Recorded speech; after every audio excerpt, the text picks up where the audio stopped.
In the quiet village of her father, there was a small street called Nte Avenue. The people there were friendly and helpful.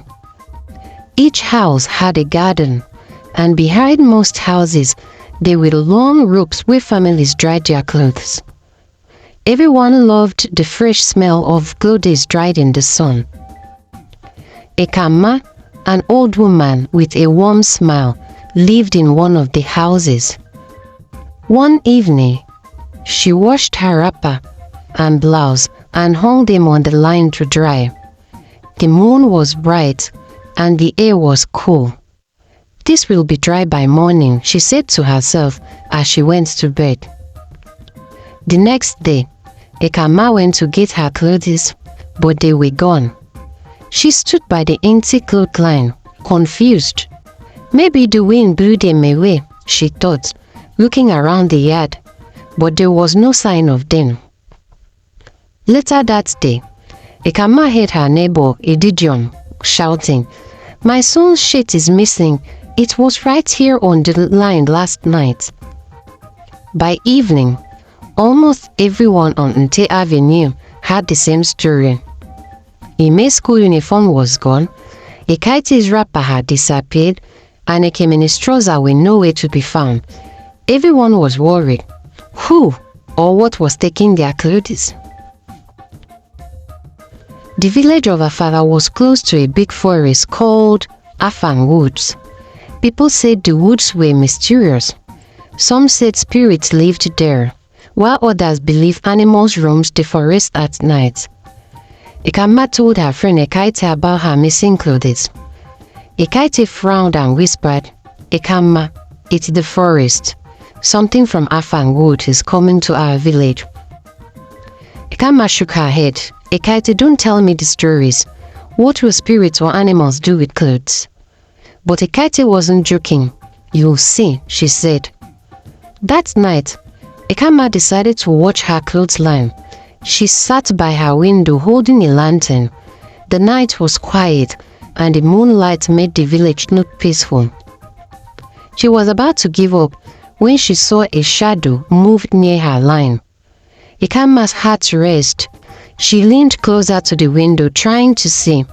The shadow moved fast, grabbed her clothes, and ran towards the forest. The next day, Ekamma called her neighbors together. "I saw something last night," she said. "It took my clothes and ran into the forest." Edidion looked worried. "What did it look like?" "I couldn't see clearly," Ekamma replied. "It was dark, but it was not a human."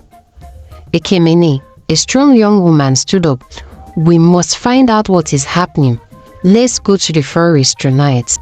Ekamma, Ekaite, and Edidion agreed to go with him.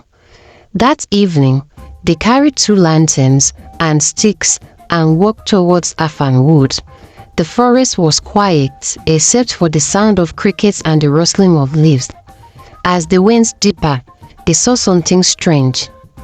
Hanging from the trees were clothes, shirts, wrappers, trousers, and dresses.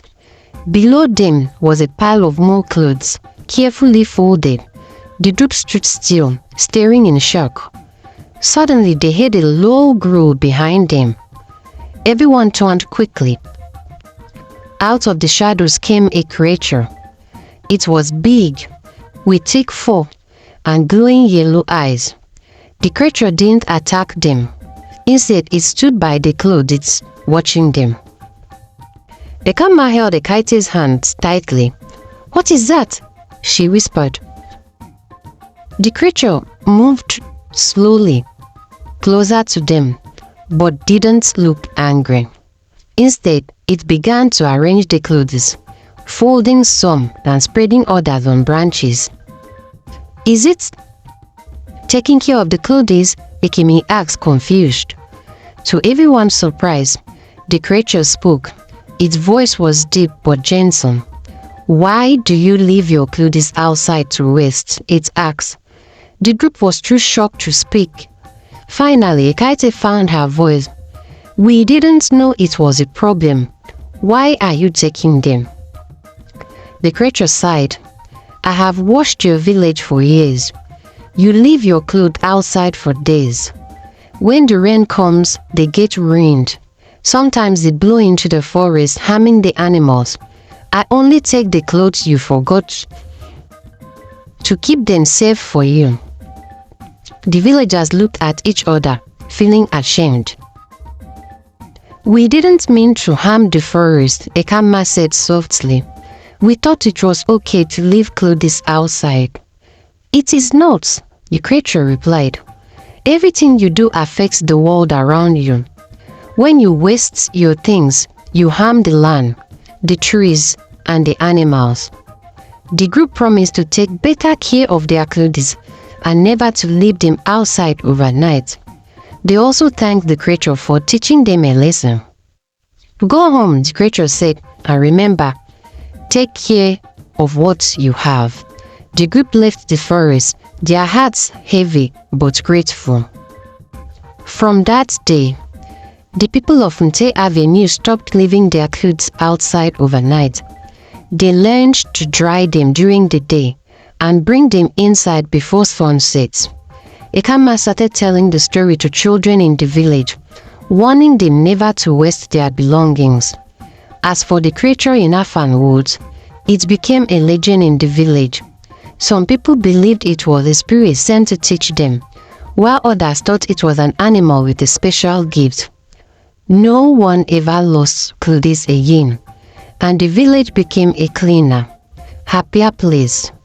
The people of Afava Woods learned that even small actions, like taking care of clothes, could make a big difference in the world around them.